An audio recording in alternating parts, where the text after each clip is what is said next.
Ó Mãe Santíssima, intercedei por nós para que possamos bem compreender os ensinamentos de vosso Divino Filho, nosso Senhor e Salvador Jesus Cristo, e as explicações dos pais da Igreja. Ó Virgem Imaculada, ofereço-vos este trabalho e peço que abençoais aqueles que o ouvirem, e que seja para a maior honra e glória de Deus. Amém. Senhor onipotente, purificai o meu coração e os meus lábios. Vós, que purificastes os lábios do profeta Isaías com carvão em brasa, e dignai-vos, por tal modo, purificar-me com a vossa misericórdia, para que possa dignamente anunciar o vosso santo Evangelho. Por Jesus Cristo nosso Senhor. Amém. Senhor, abençoai-me. Que o Senhor resida no meu coração e nos meus lábios, para que anuncie digna e convenientemente o seu Evangelho. Amém. Evangelho de Nosso Senhor Jesus Cristo, segundo São Marcos.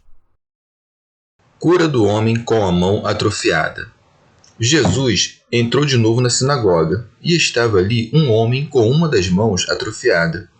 E o observavam para ver se o curaria no sábado, para o acusarem. Ele disse ao homem de mão atrofiada: Levanta-te e vem aqui para o meio. E perguntou-lhes: É permitido no sábado fazer o bem ou fazer o mal? Salvar a alma a uma pessoa ou perdê-la? Eles, porém, se calavam. Repassando então sobre eles um olhar de indignação e entristecido pela dureza do coração deles, disse ao homem: Estende a mão. Ele a estendeu, e a sua mão estava curada. Ao se retirarem, os fariseus com os herodianos imediatamente conspiraram contra ele sobre como o destruiriam. Comentários dos pais da Igreja. Teofilacto Diócrida. Depois de desconcertar, com o exemplo de Davi, os judeus que acusavam os discípulos por arrancarem espigas no sábado, agora, conduzindo-os ainda mais à verdade, o Senhor opera um milagre no sábado, mostrando que, se é piedoso operar milagres no sábado para a salvação dos homens, não é mal fazer no sábado as coisas necessárias para o corpo. Diz, pois, o evangelista: E Jesus entrou de novo na sinagoga, e estava ali um homem com uma das mãos atrofiada, e observavam para ver se o curaria no sábado, para o acusarem. São Beda. Uma vez que o mestre havia justificado por meio de um exemplo louvável a violação do sábado, da qual os judeus acusavam os discípulos, agora os mesmos judeus, observando-o, querem caluniá-lo, de modo que, se curasse no sábado, pudessem acusá-lo de transgressão, e, se não curasse, pudessem acusá-lo de crueldade ou fraqueza. Segue-se. Ele disse ao homem da mão atrofiada: Levanta-te e vem aqui para o meio. Pseudo Crisóstomo. Jesus colocou-o no meio certamente para que ficassem aterrados com seu aspecto e, tendo-o visto, dele se compadecessem e depusessem a malícia. São Beda. E, antecipando-se à calúnia que os judeus lhe haviam preparado, repreende-os, pois violavam os preceitos da lei com uma tentação depravada. Por isso se segue.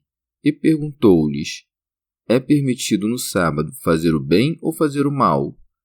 Jesus lhes faz esta pergunta porque pensavam que no sábado se deveria também repousar da prática de boas obras, ao passo que a lei ordena que se abstivessem das más ações, dizendo: E nele não fareis obra servil alguma, isto é, pecado algum, pois quem comete um pecado é servo do pecado.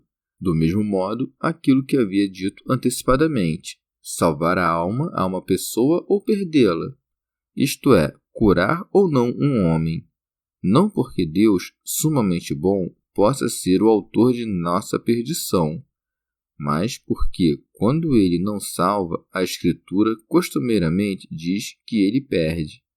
E se alguém se perturbar pelo fato de o Senhor, prestes a curar o corpo, tenha perguntado sobre a salvação da alma, saiba que, pelo costume da Escritura, ou diz-se alma em lugar de homem, assim como se diz: estas são as almas que saíram da coxa de Jacó, ou porque realizava aqueles milagres por conta da salvação da alma, ou porque a própria cura da mão significava a salvação da alma.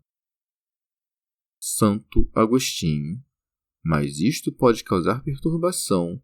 De que maneira Mateus disse que eles mesmos interrogaram o Senhor se era lícito curar no sábado, ao passo que Marcos disse antes que eles foram interrogados pelo Senhor nos seguintes termos: é lícito em dia de sábado fazer bem ou mal?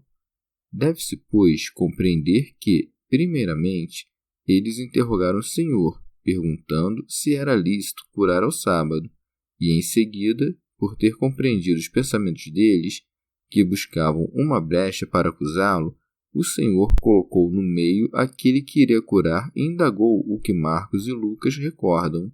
E então, estando eles calados, narrou a comparação com a ovelha, e concluiu-se que é lícito fazer o bem ao sábado. Segue-se. Eles, porém, calaram-se. Pseudo Crisóstomo. Eles sabiam, pois, que ele certamente iria curar. Segue-se. Repassando então sobre eles um olhar de indignação, porque o ato de olhá-los em roda com ira entristecer-se pela cegueira de seus corações, convém à humanidade, que se dignou de assumir por nós, e acrescentou um milagre à palavra, de onde se deduz que o homem foi curado apenas com a palavra. Por isso se segue. Ele a estendeu e sua mão estava curada. Por tudo isso, respondeu de modo favorável aos discípulos, ao mesmo tempo em que mostrava que sua vida estava acima da lei. São Beda. De outra parte, em sentido místico, o homem que tinha mão seca revela o gênero humano ressecado pela infecundidade de boas obras, mas curado pela paixão do Senhor. Gênero humano cuja mão direita, que em nosso primeiro pai se tinha ressecado quando colheu o fruto da árvore proibida, mas que, pela graça do Redentor, quando estendeu as mãos inocentes na árvore da cruz, foi, com a seiva das boas obras, restabelecida na saúde. E, convenientemente, a mão estava seca na sinagoga, porque onde o dom da ciência é maior, aí é mais grave o perigo da culpa inexcusável. Pseudo Jerônimo. Ou significa os avarentos que, podendo dar, querem receber, pilhar e não distribuir.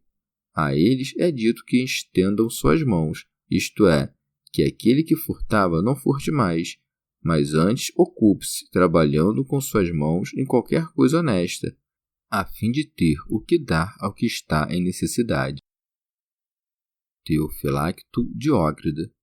Ou tem a mão direita seca aquele que não opera as coisas próprias da parte direita, pois, a partir do momento em que nossa mão se fixa em obras proibidas, ela se resseca para a operação do bem, mas será novamente restaurada quando permanecer firme na virtude.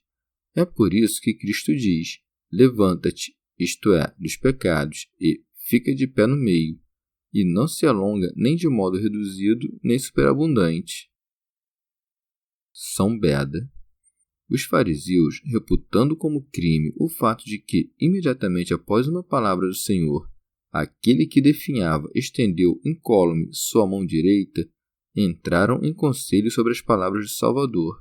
Por isso se diz: ao se retirarem, os fariseus com os herodianos imediatamente conspiraram contra ele sobre como o destruiriam, como se cada um deles não fizesse aos sábados coisas maiores, levando alimentos, oferecendo cálice e executando outras coisas necessárias para o sustento.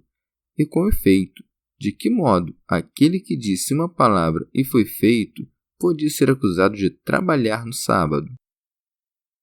Teofilacto Diócrida. Chamam-se herodianos os soldados do rei Herodes, pois havia surgido uma nova seita que dizia ser Herodes o Cristo. Com efeito, a profecia de Jacó indicava que, quando faltassem os príncipes de Judá, então viria o Cristo. E uma vez que no tempo de Herodes não restara nenhum dos príncipes judeus, mas ele, sendo estrangeiro, reinava sozinho, alguns julgaram que ele fosse o Cristo e constituíram uma seita. Estes, portanto, juntamente com os fariseus, tentavam matar Cristo. São Beda. ou chama de herodianos os servos do tetrarca Herodes, que, em função da inimizade que seu senhor guardava contra João, também perseguiam o Senhor, que João pregava com seladas e ódios. Chegamos ao fim de mais um dia de comentários da Catena Áurea. Muito obrigado por ficarem até aqui, que Nossa Senhora derrame suas graças sobre nós e até amanhã.